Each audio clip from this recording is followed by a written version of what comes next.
All right, guys, so we have been talking about admissions leadership second interviews and why they're super important. Number one, the admissions interview is one of the most important parts of the admissions enrollment process. How many times have you seen so many enrollments day after day, but no one is starting class? That's because you have to get in there and find out what is taking place within the interviews. You are going to ask the hard questions that your advisors may have missed. Keep in mind, a lot of times your advisors are under a lot of pressure to perform. Okay, so they may not make the best decisions for the prospects or the school at all times. So this is where you come in. So I give you a perfect example.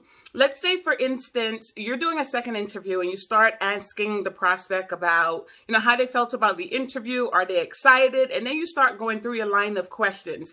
Just a side note, the second interview should not be any longer than 5 to 10 minutes. They've already spent a long time with your advisors. The last thing they want to do is sit an hour with you. Okay, so 5 to 10 minutes minimum, just to get those questions out of the way. So you see on the form that they have 4 kids recently, okay? 4 very young kids. It's Thursday, class starts next week. And you start talking to them about, hey, Kathy, so congratulations. I see that you have 4 kids. So talk to me about childcare. Have you got that situated as yet? No, I haven't really given it any thought. So this is a prospect that your advisor brought to you that they want to register for a class that's starting next week, and there's no childcare in place. Remember, quality over quantity. Are you looking for students that your advisors just throw at the wall and praying that they stick? No, you want prospects that are going to start, complete the program, and graduate and start their career. That's why they're coming to your school, right? Another example. You have online classes. What do these students need? High-speed internet. So you're talking about, all right, so awesome. Class starts next week. Talk to me about how you're going to get the work done. Do you have a computer as yet?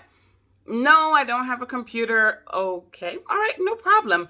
What about friends or family? Do you have anything situated? Do you have a library close to you? No, I don't have a library. I really haven't given that any thought as yet, but I figured that I have a couple of days to get it together. Okay, once again, another prospect that your advisor brought to you who they're super excited about starting school, but they don't even have the resources to get the work done. See where I'm going with this? You have to make sure that you know what's going on in those interviews. The last thing you want is to have 50 to 100 students registered and ready to start. And then a couple of days before the class start, you lose more than 50% of your class because you had no idea what was going on behind the scenes. It doesn't have to be the same day, okay? If you don't have the time, I know your schedules are super busy, make sure that you put at least 2 or 3 minutes aside to give that prospect a call, hop on a really quick Zoom call, email them. Just make sure that you're asking those hard questions that your advisors are trying to avoid.